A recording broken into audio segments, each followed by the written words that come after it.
स्वागत है आप सभी लोगों का मेरे चैनल साइंस टू टेक्नोलॉजी में। मैं अनुपम विपुल आप सभी लोगों का स्वागत करता हूं आज के शो फ्यूचर फ्राइडे में। आज हम लोग बात करेंगे एडिसन मोटर्स के बारे में। तो आइए समझते हैं। तो एडिसन मोटर्स क्या है? तो एडिशन मोटर एक वोकेशनल ट्रक है। ये समझना बहुत ज़रूरी है। ट्रक्स के बहुत सारे कैटेगरी होते हैं। जब आप कहते हैं वोकेशनल ट्रक, इसका मतलब होता है ये स्पेसिफिक ट्रक है, एक काम करने के लिए। जैसे गार्बेज ट्रक को नॉर्मल ट्रक की तरह नहीं जज किया जाता, उसका रूल रेगुलेशन अलग होता है। वोकेशनल ट्रक के अंदर वो एक कैटेगरी है। वहीं पे आप मान लीजिए कोई ट्रक बना जो हैवी लॉगिंग के लिए बहुत मतलब भरपुष्ट वजन आप खींच रहे हैं, उसको उस कैटेगरी में रखा जाएगा। तो रूल रेगुलेशन अलग होते हैं। लेकिन वोकेशनल ट्रक बम बम होता है, भरपुष्ट होता है, मतलब पूरी दुनिया उसी पे चलती है। भारी चीज़ इधर से उधर जनरली वोकेशनल ट्रक्स ही करते हैं। तो वही समझिए। और इनका मेन जो इनके फाउंडर हैं, इनका मेन एम था कि ये कनाडा में रहते हैं। कनाडा में लॉगिंग इंडस्ट्री को बहुत अच्छे से ऑब्जर्व किया, उसमें काम भी किया, तो उन उस पे फोकस किए। अब रहा बात क्या है, ये ट्रक लॉगिंग के सिवा कुछ और कर सकता है? यानी लकड़ी के बहुत बड़ा मतलब पहाड़ के ऊपर से लकड़ी काटा जाता है, उसे नीचे लाया जाता है। क्या उसके सिवा कुछ और कर सकता है? कुछ भी कर सकता है। ये एक ट्रक है, बस वोकेशनल स्टैंडर्ड पे बनाया गया है, जिसका सीधा मतलब होता है एक्चुअली ये नॉर्मल ट्रक से बहुत ज़्यादा रोबस्ट है। अ, लेकिन हाँ, इसका स्पीड कम रहता है। ये मतलब 200 किलोमीटर प्रति घंटा नहीं छू सकता। बहुत हुआ तो 120 जाएगा, लेकिन उसके मतलब एक्सेल्स में प्लैनेटरी गियर्स रहते हैं, जो कि टॉर्क बहुत देता है, लेकिन हाई आरपीएम पे ओवरहीट होने लगता है। तो ये हाईवे ट्रक के तौर पे नहीं यूज़ कर सकते। आप मतलब इंडिया में तो यूज़ कर सकते हो, इंडिया का हाईवे का लिमिट 80 होता है, बट बहुत हाई स्पीड के लिए नहीं बना है। ये बना है भरपुष्ट वज़न खींचने के लिए। तो इसमें लॉजिक क्या है? ये लॉजिक जो मैं हमेशा से बोलता हूँ कि दी बेस्ट लॉजिक है सीरियल हाइब्रिड इलेक्ट्रिक व्हीकल। जो लोग मेरा वीडियोस कई सारे देखे होंगे, उसमें पता है, मैं बार बार बोलता हूँ कि दी बेस्ट टेक्नोलॉजी अभी हमारे लिए है सीरियल हाइब्रिड। और रहा बात की जो हाइब्रिड कार्स हैं मार्केट में, वो सब पता नहीं किसी ने वीड फूक लिया और F1 की टेक्नोलॉजी उठा के डाल दी। F1 में डेवलप किया गया था पैरेलल हाइब्रिड। फायदा होता है पैरेलल हाइब्रिड का, बहुत ज़्यादा पावर देता है। साइड इफेक्ट, उसके लिए एक इंजीनियरिंग टीम चाहिए उसे मेंटेन करने के लिए, वो नॉर्मल चीज़ के लिए सूट नहीं करेगा। सीरियल हाइब्रिड ऐसे ही आपका डीजल लोकोमोटिव चलता है, ऐसे ही आपका डीजल और न्यूक्लियर सबमरीन सब चलता है। तो सीरीज हाइब्रिड दी बेस्ट होता है। सीरीज मतलब एनर्जी निकलेगा चला जाएगा। और ये प्राइवेटली ओन कैनेडियन कंपनी है, जिसका मैन्युफैक्चरिंग करना है इलेक्ट्रिक सेमी ट्रक। मतलब इसके पीछे चाहें तो आप नॉर्मल वो मतलब शिपिंग कंटेनर भी लगा सकते हैं। और इन्होंने अनाउंस किया अपनी कंपनी को, दिसंबर 2021 में अनाउंसमेंट कर दिया कि हम ये कंपनी है, ये गाड़ी बनाए और बहुत ज़्यादा स्पीड से बनाए हैं। मतलब जिस स्पीड से ये मतलब ठीक है हम बना रहे हैं, और आउटपुट आ गया कि सर हम बनाना शुरू कर रहे हैं, सर ये लीजिए फाइनल प्रोटोटाइप जो लोग चला रहे हैं, लोग चला रहे हैं, ये नहीं कि हम चला रहे हैं, लोग चला, दूसरे लोग इसको ड्राइव कर रहे हैं, टेस्ट कर रहे हैं। उतना स्पीड मैंने कहीं नहीं देखा है। तो बात करते हैं लॉजिक क्या है। तो लॉजिक है आइस इंजन, यानी कि internal combustion engine. Internal combustion जैसे ये लोग कैट का इंजन इस्तेमाल कर रहे हैं, यहाँ किसी और भी चीज़ का इस्तेमाल हो सकता है। कोई लॉ नहीं है कि यही करना है, ये लॉजिक है। फ्यूल एग्नोस्टिक हैं ये लोग। तो आइस का डीजल इंजन इन्होंने लिया, उससे जनरेटर चला रहे हैं। ये आप जनरेटर देख रहे हैं, जनरेटर से बैटरी चार्ज किया जा रहा है, बैटरी से मोटर चलाया जा रहा है। तो ये है इसका मोटर, ये एक्सल में, इसी में इनको सबसे ज़्यादा टाइम लगा। मतलब इसका लीड टाइम अराउंड 16 मंथ का था। तो मतलब इसको कस्टम पार्ट्स बनवाया और मैन्युफैक्चर का डिलीवरी होने में बहुत टाइम लगा। उसको छोड़ के बाकी सारा चीज़ फटाफट हो रहा था। तो आपका ये जनरेटर है, जनरेटर से बैटरी चल रहा है, बैटरी से आपका मेन ड्राइव जो है, मेन ड्राइव ट्रेन है वो इलेक्ट्रिक है। और हाइब्रिड में यहीं पे दो सबसे बड़ा अंतर होता है। जनरल जब आप कहते हो हाइब्रिड कार, वो सब में ये होता है पैरेलल हाइब्रिड, यानी कि आपका जो कंबस्चन इंजन है वो ड्राइव ट्रेन को चला सकता है, या वो इलेक्ट्रिक मोटर के द्वारा चला, दोनों से। इसमें वैसा नहीं है, इसमें ये किसी भी हालत में डायरेक्टली कनेक्टेड है ही नहीं। कोई भी मैकेनिकल शाफ्ट नहीं है, ट्रांसमिशन नहीं है, क्लच बॉक्स नहीं है।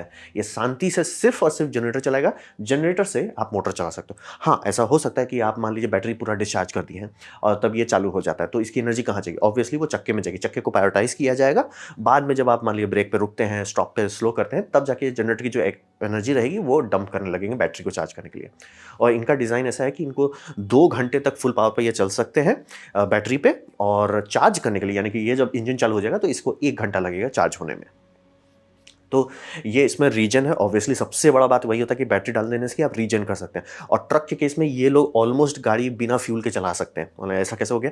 बात है, ये लोग जाते क्या है, मतलब इनका ग्राउंड से गाड़ी उठाते हैं, ऊपर जाते हैं पहाड़ के ऊपर, पहाड़ के ऊपर लॉक्स कलेक्ट करते हैं, उसके नीचे आते हैं। अब रहा बात, इनका वजन बढ़ गया, गए थे ये अराउंड 20 टन के आसपास में, आ रहे हैं तो 60 टन तक हो जा रहा है। तो भैया ये क्या हो रहा है? तो एक्स्ट्रा इनके पास जो मास आ रहा है ऊपर में, वो पोटेंशियल एनर्जी है। उस एनर्जी का इस्तेमाल कर रीजन पे ये बैटरी चार्ज कर देते हैं और ऊपर फिर ऐसा करते हैं। ऐसा होता है, हाँ, ये कॉमन चीज़ है। बहुत जगह पे रेलवे ट्रेन्स हैं जहाँ पे ये हो रहा है कि ट्रेन में बिजली डालने की ज़रूरत नहीं है। ट्रेन मतलब खाली ऊपर जाता है, एक बार आप चार्ज कर दोगे, खाली ऊपर गया, उसके बाद रीजन से बैटरी फुल चार्ज किया, फिर वो खाली ऊपर गया, फिर रीजन से रिचार्ज हो गया। रीजन ऐसा तभी कर सकते हैं जब रिटर्निंग डाउनग्रेड हो और भारी हो। तो ये करके रीजन कर रहे हैं। और इनका जो इकोसिस्टम है, बोले ये लॉगिंग के लिए सबसे स्पेसिफिकली बनाए थे।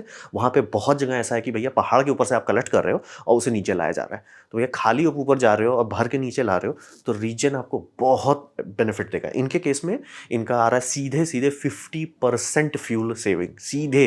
और 50% इतनी बड़ी बात है इस फील्ड के लिए कि सीधे सीधे बोलेंगे गाड़ी आपका दुगना या 3 गुना भी महंगा हो, चुपचाप से पैसा लो, हमको दे दो। रीजन इसीलिए बहुत बड़ी बात है ट्रक के लिए। फिर इसका प्राइम सोर्स जो है, यानी कि जो मेन एनर्जी है, वो कहीं से भी बदला जा सकता है।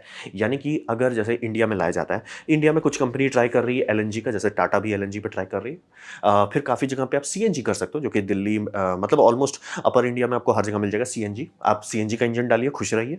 फिर आप स्टुपिडिटी भी कर सकते हैं, जो हाइड्रोजन है, जो मैं जेन्युइनली शॉक्ड हूँ कि पूरी दुनिया अभी तक क्यों नहीं सीखी है।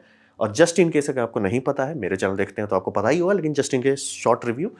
लिक्विड हाइड्रोजन जो हाईएस्ट फॉर्म ऑफ डेंसिटी आप ले सकते हो, उसमें 8 मेगाजूल पर लीटर होता है। यानी कि एक टंकी आपको मैं दूं, उसमें सिर्फ और सिर्फ 8 मेगाजूल हटेगा। उसका मतलब क्या होता है, यानी कि आपका डीजल का जो मेगाजूल पर लीटर है वो 36.6 है, 38.6 है। यानी कि अगर आपका डीजल इंजन, यानी कि ये से चक्का तक का इफिशियंसी अगर 21% से ज़्यादा है, तो आपको 100% हाइड्रोजन में चाहिए एफिशिएंसी। वो पॉसिबल नहीं है, लॉ ऑफ फिजिक्स अलाउ नहीं करता है। आप डीजल को आराम से 21% से लेकर 33 का, तो आजकल पुराने ट्रक्स आपको देने लगेंगे 30, लेटेस्ट वाले में जिसमें एडवांस और जो इस तरह का सीरियल सिस्टम पे चल रहा है, वो आराम से 40 टच कर सकता है। वहाँ पे आपको हाइड्रोजन से आगे जाना पड़ेगा, 110% जाना पड़ेगा, वो पॉसिबल नहीं है। और अब फ्यूल सेल बहुत इनएफिशिएंट होता है। तो इसीलिए ये स्टुपिडिटी, मतलब इन्होंने ट्राई किया by the way, her company पता नहीं क्यों समझ में नहीं आता, लेकिन लोग ट्राई करते हैं। मैंने सिर्फ पायलट्स लोग को देखा है, पायलट लोग बता दिया सर नहीं होने वाला हाइड्रोजन से। अब बोलेंगे बोइंग काम कर रहा है। सर बोइंग इसलिए कर रहा है कि गवर्नमेंट वीड फूक रही है, गवर्नमेंट फोर्स कर रही है। बोइंग बोल रहा है ठीक है हम बना देते हैं। हम बनाएंगे तो आपका 3 नुकसान होगा, आपका रेंज कम हो जाएगा, आपका स्पीड कम हो जाएगा, और आपका पेलोड कम हो जाएगा। प्लेन बन जाएगा, प्लेन उड़ भी जाएगा, ना तो आपको स्पीड मिलेगा, ना रेंज मिलेगा, ना तो उसमें स्पीड मिलना, ये वाला है। तो मतलब रोएंगे, कस्टमर रोएंगे और गवर्नमेंट बस बोलेगा हमने तो अच्छा कर दिया। तो इसीलिए समझिए, लेकिन आम लोगों की आम ज़रूरत में या तो शांति से डीजल लगाया जाएगा या तो शांति से सीएनजी किया जाएगा। एलएनजी मैंने कुछ ही जगह देखा है, लेकिन सीएनजी तो इंडिया में बहुत है, तो इसीलिए वो क्लियर कर देना है। हाइड्रोजन पे सब चलाना महाबेवकूफ़ी, आपको बार बार रिफ्यूल करना पड़ेगा। और हाँ बात, ये एक दूसरी बात है, इन्होंने बहुत अच्छा डिस्कशन किया था एक मतलब इंजीनियर के साथ, कि हम लोग को समझ नहीं है कि कितना ज़्यादा एनर्जी ये सब खाता है। आप बोलने का मुंह खोल के बोल देते 500 हॉर्स पावर। 500 हॉर्स पावर एक मोहल्ला का एनर्जी रिक्वायरमेंट होता है। हम लोग बहुत एनर्जी कंज्यूम करते हैं। वो ज़ीरो हो जाता है जब आप करेंगे भैया 40 ट्रक एक उसमें कंपनी चला रही है। वो 40 ट्रक का अगर इलेक्ट्रिक आप कर देते हैं, पूरी तरह से इलेक्ट्रिक, भैया हम बैटरी पे करेंगे, उतना मेगावाट है ही नहीं ग्रिड्स में एक्स्ट्रा कैपेसिटी कि भैया बस आप डाल दो। मेगावाट ऐसे बोल देते हैं। और सोचिए ये आज के टाइम की बात हो रही है कि हर जगह, चाहे वो कनाडा हो चाहे इंडिया में, हर जगह पे सोलर फार्म नहीं लगाया जा सकता। क्यों? ग्रिड ही नहीं है कि उतना एब्जॉर्ब कर सके। तो ये बहुत रियल बात है कि कितना एनर्जी ये सब भारी भरकम ट्रक्स खाते हैं, वोकेशनल ट्रक्स खाते हैं, वो बहुत ज़्यादा होता है। उसे आप इलेक्ट्रिकल ग्रिड से डालने के लिए अभी रेडी ही नहीं है। और रहा बात बैटरी कैपेसिटी और वेट जो है, ये बहुत कम रख सकते हैं। तो उस बोलेंगे उससे दिक्कत होगा, नहीं, यही तो उनका ट्रिक है। कहने को सब मुंह खोल के बोल देते हैं हमको चाहिए 600 किलोमीटर का रेंज, हमको चाहिए 10,000 किलोमीटर का रेंज। रियलिस्टिकली आपको उतना नहीं चाहिए।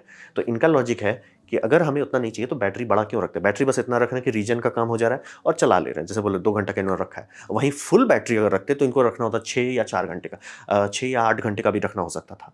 और उसमें साइड इफेक्ट कि उतना ही टाइम इनको लग जाता है रिचार्जिंग में, क्योंकि आप भले टेक केमिस्ट्री ऐसा डाल दो जो 1C पे रिचार्ज हो जाए।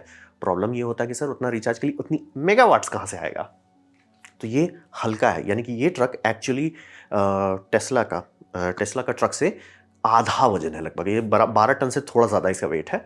और उसका एक फ़र्क पड़ता है, क्योंकि आप ट्रक जितना हल्का बनाएंगे उतना ज़्यादा आपको पेलोड अलाउंस मिलता है। क्योंकि ट्रक को एज ए लॉ के तौर पर समझिए 60 की टन्स का लिमिट दिया गया कि भैया आपको लगभग, हर देश का अलग होता है, हर वोकेशनल का अलग होता है, तो 60 टन मान लीजिए आपको दिया गया है। तो उसमें अगर आप कहते हो सर मेरा ट्रक ही ऑलमोस्ट समझ लीजिए 20 टन्स का है, तो आपका वेट कितना बच रहा है इसके लिए, पेलोड के लिए, वो घट रहा है। अब वहीं कहते हो सर जैसे ये ट्रक है सर ये 12 टन का है, तो लोग बोलेंगे भैया ये 12 टन ऑलमोस्ट उतना हो गया जितना नॉर्मल डीजल ट्रक है। तो बोले बात सही है। तो बोले इतना सामान डाल रहे हैं तो नॉर्मल डीजल ट्रक जितना क्या होता है। डीजल ट्रक का इंजन भारी नहीं होता है, उसका ट्रांसमिशन जानलेवा भारी होता है। वो ट्रांसमिशन इतना ज़्यादा है कि उसमें ये बैटरी मतलब जनरेटर और ये सब मोटर सब आराम से आ जाता है। ट्रांसमिशन बहुत भारी होता है क्योंकि उसे बनाया जाता है ना पूरा टॉर्क किसी भी आरपीएम पे डंप कर सके, और गियर्स भी बहुत होते हैं। अब भगवान बचाए वो अगर ऑटोमेटिक है, बहुत महंगा होता है, बहुत वजनी होता है। तो वही समझिए बैटरी ये कम रखें कि मतलब नॉर्मल काम में, नॉर्मल चीज़ में दिक्कत नहीं होगा, और वेट भी इससे कम है, यानी कि कितना मेगा जूल आप खा रहे हो मूव करने के लिए वो भी कम है। आप बढ़ाने का बैटरी बढ़ा सकते हो, लेकिन साइड इफेक्ट पड़ता है कि माइलेज घटने लगता है। और ईजी ऑन द ग्रिड है, यानी कि क्या इसे एज ए इलेक्ट्रिक ट्रक के तौर पे यूज़ कर सकते हैं? आराम से कर सकते हैं। जब बस आपका खत्म हो गया, मान लीजिए आप चला रहे हैं कहीं पे, आपका खत्म हो गया, तब आप जनरेटर स्टार्ट करो। इसमें है चार्जिंग स्ट्रक्चर दिया गया है, नॉर्मल आराम से आप लगाइए प्लग, चार्ज हो जाएगा, कोई दिक्कत नहीं है। प्लग नहीं मिल रहा है, जैसे ये लोग वोकेशनल पहाड़ में है, पहाड़ में है ही नहीं ग्रिड, ग्रिड छोड़ दीजिए, आपको चार्जिंग तो मिलना ही नहीं है, फ्यूल पंप खोजने पर नहीं मिलता है। तो इसीलिए लॉजिक इनका एकदम सिंपल है, जनरेटर्स चलाओ, जनरेटर से आपका बैटरी चार्ज हो जाएगा, बैटरी से मोटर चलेगा। बैटरी आप बाहर से भी चार्ज कर सकते हो, आप शहर में यूज़ कर रहे हो, इधर उधर यार्ड वर्क कर रहे हो, करते रहो, दूर चले जा रहे हो, कोई टेंशन नहीं, चलते जाओ, जहाँ खत्म होगा ये जनरेटर स्टार्ट हो जाएगा, आपका टेंशन नहीं लेना है। और बाय द वे, अगर बोलेंगे उस वैसा ही अगर करना है तो नॉर्मल उसमें ज़्यादा माइलेज मिलेगा, क्यों? क्योंकि इसका आरपीएम लॉक्ड है, इसीलिए बोल रहे थे ये पूरी तरह से इंडिपेंडेंट है, ये सिर्फ जनरेटर चला रहा है, और उसका आरपीएम फिक्स कर देने से उसकी इमिशंस, यानी कितना सल्फर निकल रहा है, कितना नॉक्स निकल रहा है, वो सब कम हो जाता है। एक आरपीएम आप किसी भी मैन्युफैक्चर के पास जाओ, जैसे ये कैट है, बोलते हो सर हमको एक आप इंजन दो, बोले हम तुरंत दे देंगे सर। आप बोलो इमिशंस बहुत कम होना चाहिए, बोलेगा सर इमिशन ऐसा नहीं होता है। इमिशन अगर आप आरपीएम लॉक कर देते हो कि सर हम आप 1500 आरपीएम पे चलाएंगे, बहुत अच्छा रहेगा सर। आप बोलोगे नहीं सर एक्सीलेटर से जोड़े रहेंगे कि उसका आरपीएम घटते बढ़ता रहेगा, बोले सर एडवांस कंप्यूटर कंट्रोल डाल के भी हम लोग ट्राई कर सकते हैं, नहीं होने वाला। इमिशन कम करने के लिए आपको सब चीज़ फिक्स करना पड़ेगा, फिक्स है इसमें, इसका काम सिर्फ इसको चलाना है, एक पावर पे निकालना है, वो पावर आराम से बैटरी में जाएगा, गाड़ी रुक रही है कोई दिक्कत नहीं, बैटरी में ज़्यादा पावर जाने लगेगा, गाड़ी आगे बढ़ने लग रही है, मोटर में पावर जाने लगेगा, कोई लोड नहीं लेना है। तो ये लॉजिक इनका बहुत सिंपल, बहुत प्रैक्टिकल है। अब बात करते हैं इनकी फिलॉसफी का। तो फिलॉसफी जी समझिए ये दोनों का बेस्ट ला रहे हैं, यानी कि इनका इलेक्ट्रिकल एक्सल्स है, बहुत टॉर्क दे रहा है, कोई टेंशन नहीं, गियर बॉक्स का टेंशन नहीं है, बम बम मिल रहा है।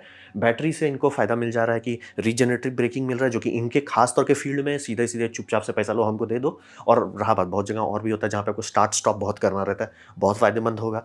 बहुत जगह जहाँ बहुत हैवी लोड खींचना पड़ता है वहाँ इंजन फंस जाता है, क्योंकि गियर बॉक्स बनाया तो जाता है कि बहुत टॉर्क को बहुत नीचे कर दे, लेकिन आरपीएम बहुत ज़्यादा अनस्टेबल हो जाता है। यहाँ पे कोई टेंशन नहीं है सर, लो आरपीएम पे आपका मोटर बोले भाई हम संभाल लेंगे, कोई टेंशन ही नहीं है।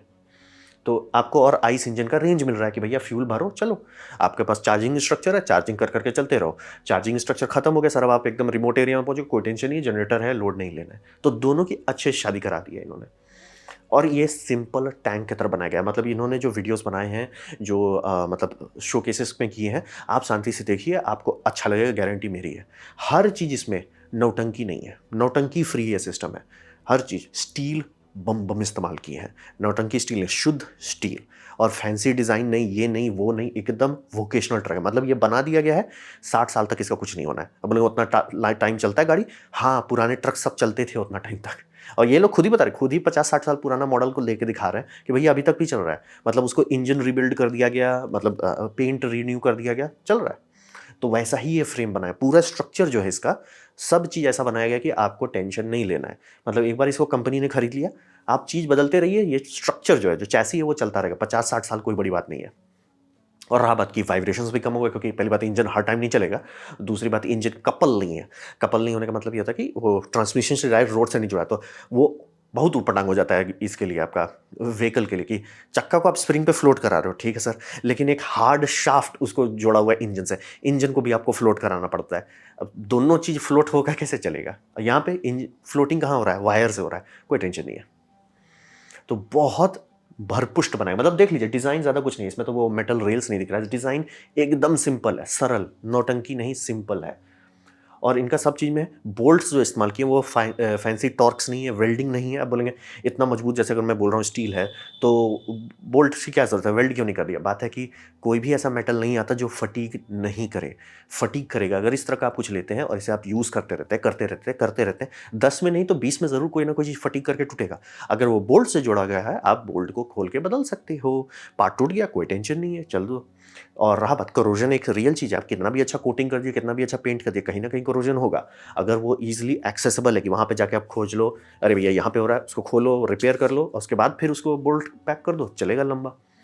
इसमें होज़ लाइन जो है यानी ब्रेक लाइन्स है, वो भी ये लोग रबड़ स्टील एयरलाइंस इस्तेमाल कर रहे हैं, जबकि बाकी सारे कंपनी का अब प्लास्टिक के एयरलाइंस आने लगे हैं। मैं जेनुइनली शॉक हो गया कि ट्रक्स में प्लास्टिक की एयरलाइन कोई क्यों यूज़ कर रहा है? क्योंकि वो ज़्यादा आसान होता है, फैक्ट्री में बस ऐसे प्लास्टिक लो पुश कर दो। और रहा बात क्या वो टिकता है? कतई नहीं टिकता है। कुछ साल तक टिकता है, उसके बाद फिर बदलते रहो, बदलते रहो, बदलते रहो। यहाँ पे ये लोग रबड़ स्टील यूज़ कर रहे हैं। बोलेंगे उसमें ज़्यादा पॉल्यूशन नहीं होता होगा रबड़ बनाने में? हाँ भी और नहीं भी। क्या उसका कार्बन फुटप्रिंट ज़्यादा है? हाँ।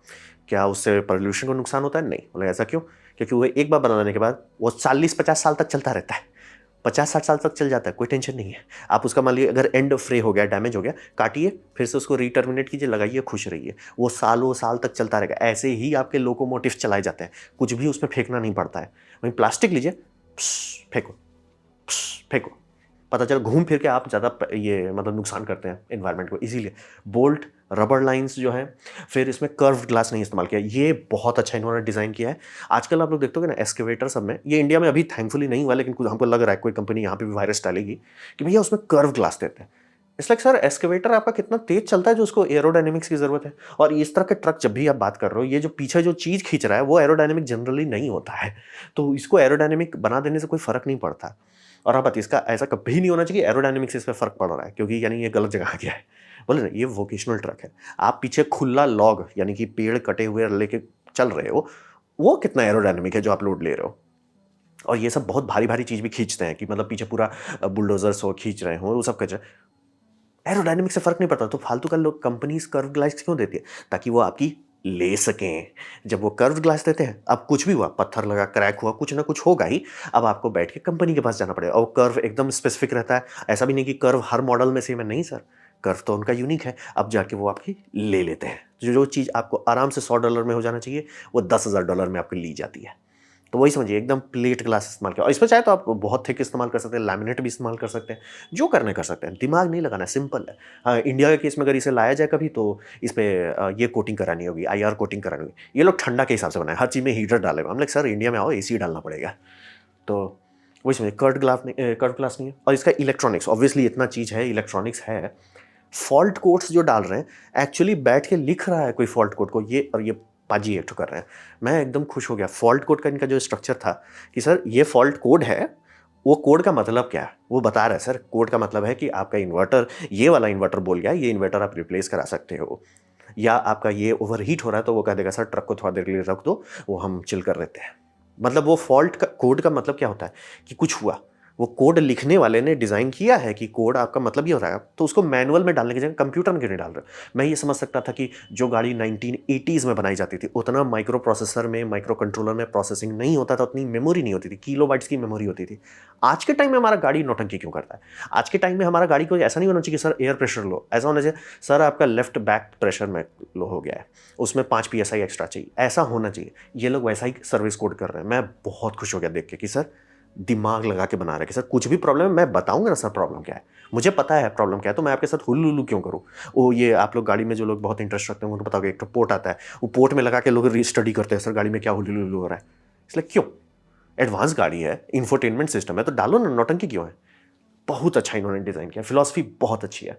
और प्लस ये समझिए हर चीज़ के लिए इतना जगह इन्होंने दिया कि रियल सर्विसिंग हो सके। जैसे कि ये ब्रेक लाइन्स हो गया, बोल रहे हैं ब्रेक लाइन कभी भी ऐसा नहीं बनाया जा सकता कि कभी खराब ना हो, कभी ऐसा कोई जॉइंट नहीं कर सकते जो कभी टूटे नहीं। तो इनका लॉजिक क्या है, स्लैक दे दो। क्यों स्लैक दो? टूटा, काटो, टर्मिनेट करो, नया फिर से लगाओ, खुश रहो, आगे बढ़ो। ये बहुत अच्छी बात है। ये इलेक्ट्रॉनिक्स में, ये बिजली वायरिंग में भी ये लोग करते हैं। जो अच्छे लोग, प्रोफेशनल लोग हैं, वो हमेशा वायर का एक एक्स्ट्रा स्पूल बना के रख देते हैं। बोले ऐसा क्यों करते हैं? वो उसे सर्विस लूप कहा जाता है। कभी भी कुछ हुआ जो कि होगा ही, आज नहीं तो कल होगा ही, तब उस टाइम आपको तुरंत हो जाएगा, अच्छा मैंने सर्विस लूप दिया था, आप खुश रहेंगे। नहीं सर्विस लूप मिला, आप पगलाओगे, भैया उसको तार को छीलो, उसमें लगाओ, फिर एक तो पिकटेल करो। क्यों? यहाँ पे हर चीज़ वैसा बनाया गया है कि मतलब सालों साल तक चल सके। मतलब समझिए ट्रकर्स ने बनाया है ट्रक को, तो ऐसा बनाया गया है कि हमें पता है सर ये टूटता है, हमारी वाट लग जाती है। ये ऐसा बनाया गया है कि सर टूटेगा हम संभाल लेंगे। तो बहुत बहुत स्मार्ट है। जैसे ये इन्वर्टर्स देखें, कितना आराम से आप ये इन्वर्टर्स जाके खोल के निकाल सकते हैं। दिमाग आपको लगाने का ज़रूरत नहीं। यही सब इन्वर्टर आपका इसमें इस्तेमाल होता है, गाड़ी सब में इस्तेमाल होता है। इतने पार्ट्स आपको चाहिए होंगे खोलने के लिए, रिपेयर करने के लिए, कि दिमाग खराब हो जाएगा। यहाँ पे सर पीछे ढक्कन खोलिए, आराम से प्लग निकालिए, खुश रहिए। और यही आप अब बोलोगे ये तो ट्रक है, बड़ा जगह है। यही इलेक्ट्रिक ट्रक आप किसी और का ब्रांड का ले लीजिए, उसमें आपकी जान निकल जाएगी उसको रिपेयर करने में। यहाँ पे इन्होंने बनाया, पूरी फिलॉसफी ऐसी है। और जो कंपनीज़ की वायरिंग वायरिंग में हेल्प कर रही है, वो सबवे ट्रेन्स की वायरिंग करते हैं। तो उनको पता था कि वायरिंग कैसा ऐसा बनाया जाए जो वाइब्रेशन वाइब्रेशन संभाल सके, और इतना जगह दी है कि आराम से आप देख सकते हो क्या हो रहा है, कहाँ हो रहा है, और आराम से रिपेयर कर सकते हो। फिलॉसफी, मतलब इनकी फिलॉसफी, कंपनी की फिलॉसफी आपको देख के पता चला। कुछ की कंपनी में सर हम जितना सस्ता बना सकते थे बना दिए। कुछ लोग की फिलॉसफी होती है सर हम महंगा दे रहे हैं, लेकिन इसलिए दे रहे हैं ताकि आप सिर ना पीटो। जैसे कि ट्यूब छोटा कर देंगे, क्या पैसा बचेगा? हाँ बचेगा। कितना बचेगा? कुछ सेंट्स, मतलब 20 रुपये या 50 रुपये बचेगा कंपनी के लिए। क्या उससे फ़र्क पड़ेगा? अब आप बोल सकते हो कि सर 1 लाख पीस बना रहे हो तो फ़र्क पड़ेगा। बात है भी और नहीं भी है, क्योंकि आप कस्टमर को क्या दे रहे हो? आप कस्टमर को एक श्रापित चीज़ दे रहे हो जो थोड़ा सा भी अच्छू अकबूम, उसके जगह पे आप थोड़ा सा उसका दाम थोड़ा बढ़ा दो, वो देगा, हंसी खुशी देगा कि सर हम थोड़ा सा दे रहे हैं बढ़ा के, या अपना ही प्रॉफिट मार्जिन में थोड़ा सा कम कर दो कि सर ये प्रोडक्ट सालों साल चलेगा। तो वही इनका पूरा लॉजिक एकदम सिंपल है कि इतना जगह दो, इतना रोबस्टनेस दो कि कुछ भी टूटेगा, जो कि टूटेगा ही टूटेगा, तुरंत रिपेयर कीजिए, आगे बढ़िए। रोना नहीं है, धोना नहीं है, नौटंकी नहीं करना है। और इसका मेड टू लास्ट स्ट्रक्चर है, हर चीज़ इसका ऐसा बनाया गया सालों साल चलता रहेगा, आपको टेंशन नहीं लेना है। रब तक मेंटेन कीजिएगा, ये चलता रहेगा। और मेंटेनेंस का कोई भी पार्ट नौटंकी नहीं है, कोई भी पार्ट स्पेशलाइज नहीं, कोई भी पार्ट हुलुलुलु नहीं है, चिंगा लगा नहीं है। मैं तो हैरान भी नहीं हो जाऊंगा कि मतलब 20 साल बाद कोई बोला भैया ये सब इन्वर्टर पुराना हो गया, नया इन्वर्टर आ गया, लोड नहीं लेना है। तो फिलॉसफी इनका बहुत अच्छा, प्लस बैटरी भी बदल सकते हैं। और बैटरी को सोचिए, बैटरी ये लोग फ्लोटिंग डाल रहे हैं, यानी कि बैटरी है आपका वो एक बॉक्स में, वो बॉक्स एयर कुशन में रखा गया है। ये सब ट्रक एयर सस्पेंशन पे चलते हैं, तो एयर सस्पेंशन बोले ऐसा क्यों है? ताकि फ्रेम जब फ्लेक्स होता है, जब बहुत लोड आप लेके चल रहे हो, फ्लेक्स होता है, उससे बैटरी पे ट्विस्टिंग नहीं आ जाए। किसी ने सोचा नहीं कि सिंपल है, नौटंकी नहीं करना है। फिलॉसफी बहुत अच्छी है, मैं जरूर कहूँगा वीडियो देखे, बहुत अच्छी फिलॉसफी है इनकी। अब बात करते हैं इकोनॉमिक्स का, जो कि सबसे इंपॉर्टेंट, मैं बार बार क्लियर करता हूं ना, फिजिक्स, इंजीनियरिंग, इकोनॉमिक्स। तो इकोनॉमिक्स में आता है जिसे हम लोग कहते हैं टोटल कॉस्ट ऑफ ओनरशिप, यानी कि TCO। आप कभी ट्रक देखते हैं ना, ट्रक गाड़ी जैसा नहीं है।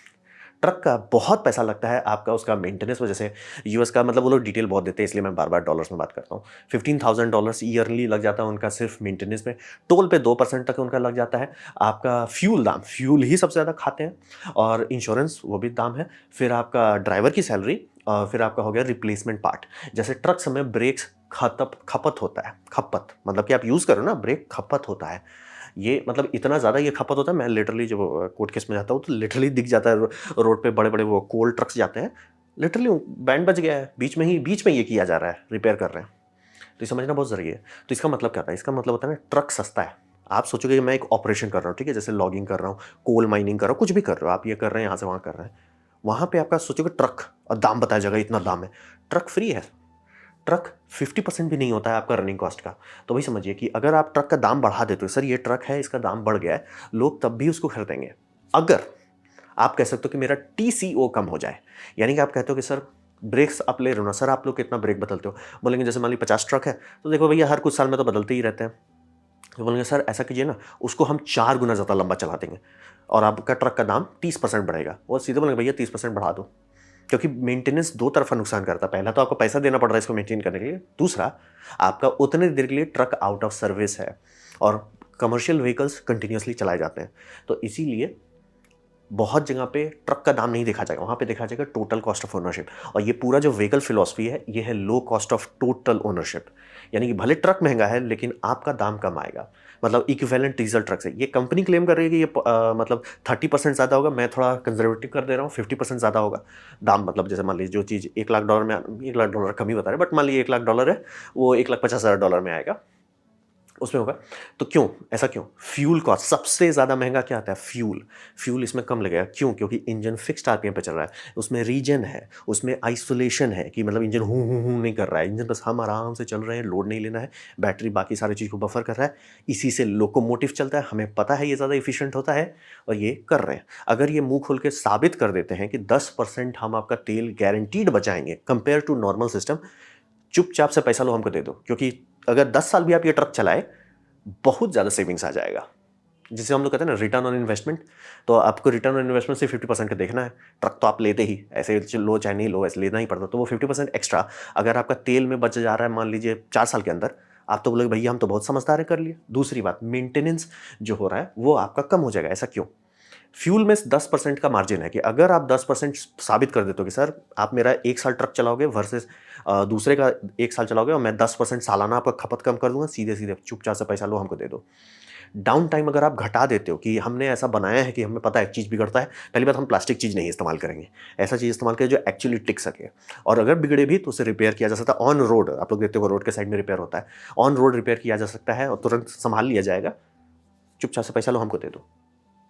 तो वही समझिए डाउन टाइम बहुत महँगा होता है ये सब कंपनी के लिए कि आपने मान लीजिए 100 ट्रक रखा है, उसमें से 4-5 ट्रक भी अगर आपका बैठ गया, आप बैठने पे आ जाओगे। समझना बहुत ज़रूरी है, ये सबको मेंटेन बहुत किया जाता है। आप लोग देखें ना जब एक खासतौर में जो जगह पे सीमेंट-विमेंट रख रहा है, कितने सारे मतलब आपको एयर भरने वाले आपको दुकान मिले, कितने सारे रिपेयर शॉप दिखेंगे क्योंकि वो लोग कितनों पैसा आप माँगोगे दे देंगे रिपेयर करने के लिए। उनको नहीं रुकना उनके लिए जानलेवा है। तो डाउन टाइम अगर आप घटा देते हो कि सर हमारा इंजन एकदम बिंदास चल रहा है, कोई टेंशन नहीं और कई जगह पे तो आपको इंजन की ज़रूरत भी नहीं होगी। आप इंजन बस रखो जस्ट इन केस कि लॉन्ग ड्राइव पे कभी-कभी जाना रहता है, करते हैं 90% टाइम जैसे मान लीजिए आपका शिपयार्ड है शिपयार्ड में आपका वो कंटेनर्स उतार रहे हैं, कंटेनर को ये रेलवे डिपो तक लाना है, वो इतना कम रेंज है और इतना ऑफ टाइम आपको मिल रहा है कि बैटरी चार्ज करके ही आप चल रहे हैं, कोई दिक्कत नहीं। और किसी दिन मान लीजिए ग्रिड डाउन हो गया, कोई दिक्कत नहीं सर जनरेटर था ही। किसी दिन हो गया सर लॉन्ग रेंज है ना, कोई टेंशन नहीं सर लॉन्ग रेंज चले जाते हैं। वो आप दे पाते हो कि लॉन्ग डाउन टाइम आपका कम होगा सीधे-सीधे, चुपचाप से पैसा लो हमको दे दो। तो वही समझिए टोटल कॉस्ट ऑफ ओनरशिप इसका बहुत कम आएगा।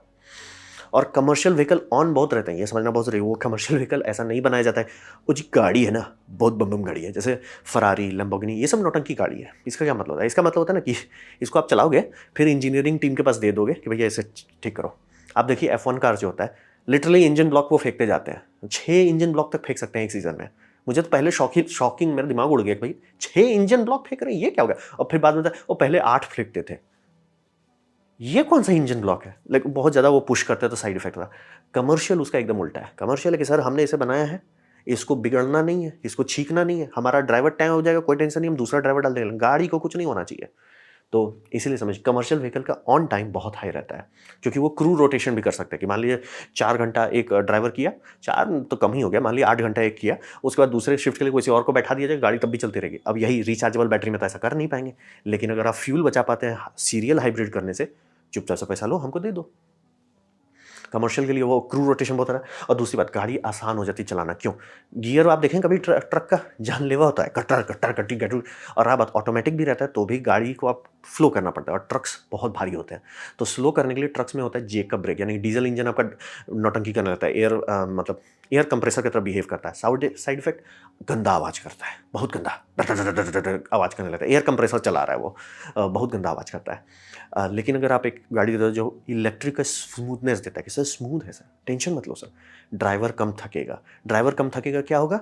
उससे ड्राइवर क्विटिंग कम होगी। अभी के टाइम में ब्रिटेन चिपक गया था कि ट्रक ड्राइवर से अगर हाथ खड़ा कर दिए, अमेरिका की वाट लग रही है कि सर हमारे ट्रक्स ड्राइवर क्यों नहीं, क्योंकि ट्रक चलाना जानलेवा है, मतलब जेन्युइनली बॉडी को पेन होती है। वहाँ पे कहो सर कंफर्ट, टेंशन मत लो सर, आपका फालतू का आवाज़ नहीं करेगा, फालतू का वाइब्रेट नहीं करेगा, फालतू का आपका गियर का खटर ऑटोमेटिक भी है तो वही वो खट रहा है, आपको पता चल रहा है, टेंशन नहीं लेना सर। रीजन कर रहे हो, धर धर धर कान बैंड बजा रहा है, नहीं सर कोई दिक्कत नहीं सर, स्मूथ।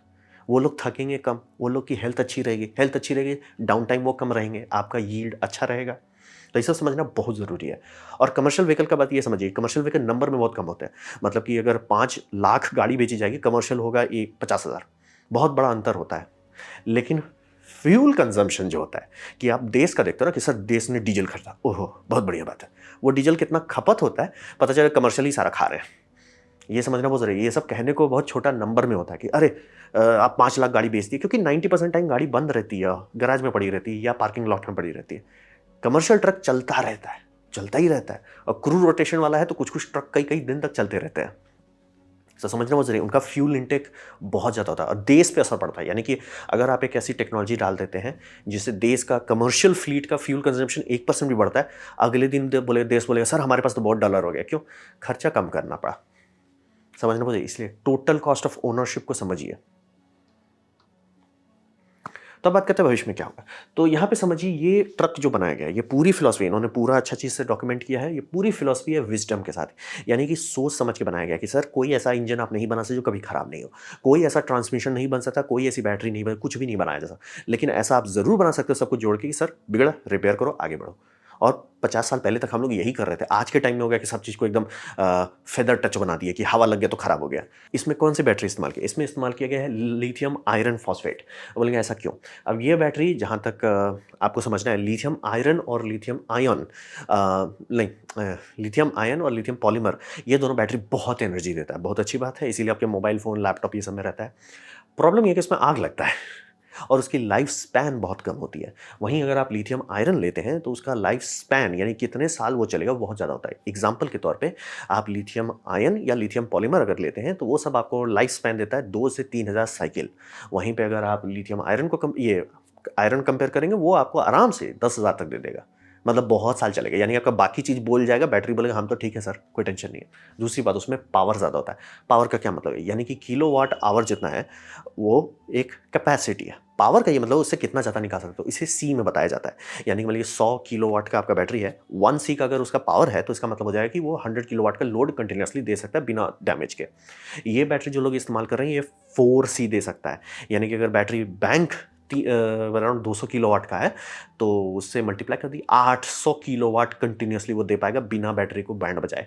इसीलिए उसमें ज़्यादा पावर मिलता है, लाइफ स्पैन मिलता है। साइड इफेक्ट है, हाँ है, उसकी कैपेसिटी कम होती है, यानी कितना किलोवाट टंकी की कितनी कैपेसिटी है वो कम होती है। तो क्या इनके लिए प्रॉब्लम नहीं? जनरेटर लेके चल रहे हैं, कोई टेंशन नहीं है। और आप बात बोल रहे हैं ना, लोग सब मुंह जरूर खोल देते हैं कि उनको ट्रक चाहिए जो मतलब 5000 किलोमीटर चले, लेकिन जनरली आपका हर जगह पे उस तरह की जरूरत नहीं है, और जहाँ जरूरत है वहाँ है, कोई टेंशन नहीं लेना है। तो वही समझिए। और ये लोग काम आज कर रहे हैं, मैजिक टेक्नोलॉजी का इंतजार नहीं कर रहे कि सर ये हो जाएगा तो हम करेंगे, वो हो जाए। जैसे इनके पास एक कंपनी आई हाइड्रोजन फ्यूल सेल का हुलुलुलु करने, और उन्होंने एनडीए साइन किया, तो ये बता नहीं रहे, बोल रहे कि इनका नाम सुन के। तो ये समझना बहुत ज़रूरी है कि ये लोग एक्चुअली सॉल्व कर रहे हैं। सर आज अगर हम प्रदूषण घटा देते हैं तो कल रहेंगे सॉल्व करने के लिए। अगर आज भी हम नहीं नहीं हम इंतजार कर रहे हैं कि 200 साल बाद जब आपका फ्यूजन हो जाएगा तब करेंगे, सर 200 साल रहेंगे नहीं हम लोग। तो ये समझना बहुत ज़रूरी है कि ये लोग आज का एक काम कर रहे हैं। सर आज क्या अवेलेबल? लिथियम आयरन अवेलेबल है, लीजिए चलिए। क्या आज छोटे power high density generator available है? जैसे ये सब जो जनरेटर चल रहा है बहुत एनर्जी देता है। क्या नॉर्मल टेस्टेड डीजल इंजन है sir, take it and go sir, ठीक है, कोई टेंशन नहीं है। तो आज ये काम कर रहे हैं ताकि कल हमारा भविष्य ब्राइट हो। ये नहीं इंतजार नहीं कर रहे कि सर बैटरी टेक्नोलॉजी में ना सॉलिड आयन बैटरी हो जाए ना, या ग्लास बैटरी हो जाए ना, या हुलुलुलु बैटरी हो जाए, या झिंगल। नहीं नहीं सर, क्या है मार्केट? ये है, लीजिए टेक इट एंड गो। ये मुझे बहुत अच्छा लगा। दूसरी बात, डीजल जो है 90% लोगों को सॉल्व कर देगा। सीएनजी कुछ जगह इंडिया में जैसे काफ़ी जगह पे सीएनजी यूज़ हो सकता है, बायोगैस भी। और सीएनजी में दूसरा फायदा है बायोगैस, यानी हमारे पीछे से जो निकलता है उसको अगर हम लोग अच्छा से हार्वेस्ट करते हैं तो वो बायोगैस भी मिल जाएगा। लॉन्ग टर्म में क्या कर सकते हैं? लॉन्ग टर्म में सीवीड बायोफ्यूल जो सबसे बेस्ट है, क्योंकि वो कार्बन न्यूट्रल फ्यूचर देता है और वो एक्चुअली एनर्जी देता है कि आप प्लेन चला सको, ट्रक चला सको बिना दिमाग के, और कोई चीज़ में कन्वर्शन नहीं करना पड़ेगा। और इसका सबसे बढ़िया बात देखिए, ये है इनका, मुझे ये स्टिकर बहुत पसंद, दिल से अच्छा लगा, एडिसन मोटर्स फक टेस्ला। मुझे बहुत अच्छा लगा, दिल से अच्छा लगा। लेकिन क्या वैसे समझिए कि इनका लास्ट माइल डिलीवरी पॉसिबल है। ये ट्रक आजकल के टाइम में, जैसे ब्रिटेन हो जाए, इंडिया में भी लॉ लगाया जा रहा है बहुत जगह पे कि रेजिडेंशियल एरिया में आप ट्रक नहीं ले जा सकते। अब रहा बात सर डिलीवरी करनी है तो कैसे ले जाओगे?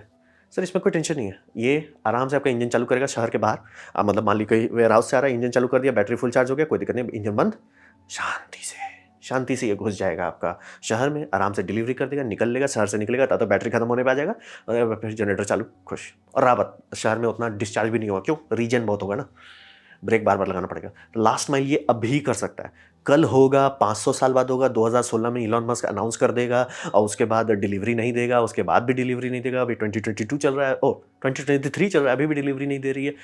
भगवान जाने कब डिलीवरी होगा। और हल्ला तो बहुत कर देते हैं, डिलीवरी कुछ देते नहीं है। प्लस वो ट्रक अगर चला रोड पे, रोड की बैंड बच जाएगी, खाली का भी वेट ज़्यादा है, मतलब उसका वेट इतना यूजलेसली ज़्यादा है कि उसके लिए गवर्नमेंट लॉ बना रही है कि सर एक काम करो, इलेक्ट्रिक ट्रक के लिए थोड़ा कवरेज ज़्यादा दो।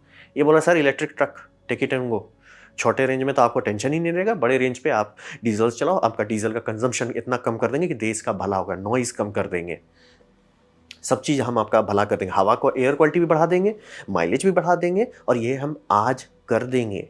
6 से 7 महीने में ये लोगों की छोटी सी टीम ने बना दिया, take it and go company ये लोग बना रहे हैं। तो बहुत अच्छा लगा मुझे ये देख, बहुत दिल से अच्छा लगा। बहुत दिन बाद मैंने कोई ऐसी कंपनी देखी कि आज क्या कर सकते हैं, ये कर सकते हैं, चलो करते हैं, बाकी चीज़ बाद में सॉल्व करेंगे, आज कर देते हैं, जो कर सकते हैं वो कर देते हैं। ये नहीं कि अरे कल ये हो जाएगा ना तो वो कर देंगे, उससे कर दो, क्या कर सकते हो, ये कर सकते हो करो। बहुत फायदा होगा इस तरह का ट्रक्स मार्केट में आने से। तो ये था मेरा प्रेजेंटेशन एडिशन ट्रक के बारे में। उम्मीद करता हूँ आपको अच्छा लगा हो, कुछ सीखने मिला हो, कुछ समझ में आया हो। अगर ऐसा है लाइक कर दें, दोस्तों के साथ शेयर कर दें, उससे मेरा काफ़ी भला होगा। नहीं अच्छा लगा, नहीं पसंद आया, कोई बात नहीं, आप डिसलाइक दबा सकते हैं। मैं कहूँगा डिसलाइक 2 बार दबाएँ, उससे मुझे पता चलेगा कितना नापसंद हुआ है। मैं आपसे कहूँगा कमेंट लिखें, मैं हर कमेंट को पढ़ने की कोशिश करता हूँ। आपसे कहूँगा सब्सक्राइब कीजिए, बेल दबाइए अगर आप फ्री हैं तो। आपने यहाँ वीडियो देखा जिनको मुझे बहुत खुशी हुई। धन्यवाद।